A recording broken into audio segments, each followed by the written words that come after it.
Patay na natagpuan ng dalawang senior citizen matapos masunog ang kanilang bahay sa Quezon City. Hinala naman ng mga otoridad, may foul play sa pagkamatay ng mga biktima. Nasa frontline ng balitang yan, si Hannibal Talete. Mag-alas 9 kagabi nang masunog ang bahay na ito sa barangay E. Rodriguez sa Quezon City. Agad rumesponde ang mga bumbero. At pagpasok nila sa loob, tumambad sa kanila ang bangkay ng dalawang senior citizen. Hindi na sila pinangalanan ng mga investigador, alinsunod na rin sa hiling ng kanilang mga kaanak. Kwento naman ng isang kapitbahay, nakaamoy sila ng usok mula sa bahay ng mga biktima. Nang silipin, nagtaka sila kung bakit hindi lumabas ang dalawang matanda sa kabila ng sunog. Mga past 8 na, naamoy ko na may amoy ng sunog. Sumisilip ako siyempre kasi makikita ko sa baba yung terrace nila. Unusual yon. Kasi ganitong oras, minsan maririnig mo pa sila. Pero maaga sila natutulog. Sinubukan naman ng mga bumbero na sagipin ang dalawang matanda. Nakita namin yung bahay na nasa likod. Nang nakatira doon ay dalawang matanda. At pinasok ng aming bumbero. Nakapadlock pa nga yung pintuan.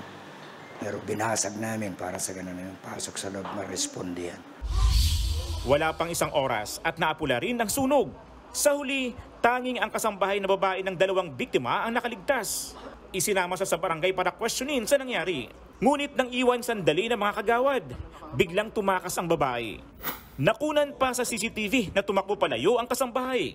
Di naman siya nakalayo at agad din nahanap at dinampot ng mga tanod.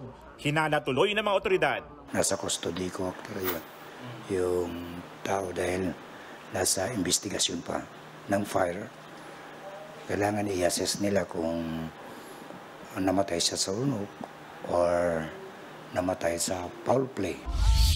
Itinanggi naman ng kasambahay na may kinalaman siya sa sunog at pagkamatay ng kanyang mga amo. Wala, sir. Wala akong ginagawa, sir. Hindi ko kaya gawin yan, sir. Kahit ano, sir, ang ginagawa niyo sa akin, wala akong ginagawa na masama, hindi ko kaya yan, sir. Patuloy ang investigasyon ng mga otoridad sa nangyaring sunog. Nagbabalita mula sa frontline, Hannibal Talete, News 5. Mga kapatid, Jess De Los Santos po, huwag magpahuli sa mga umaaksyong balita at napapanahong issue sa bansa. Para sa mas malawak na balitaan, mag-subscribe at mag-follow sa social media pages ng News 5.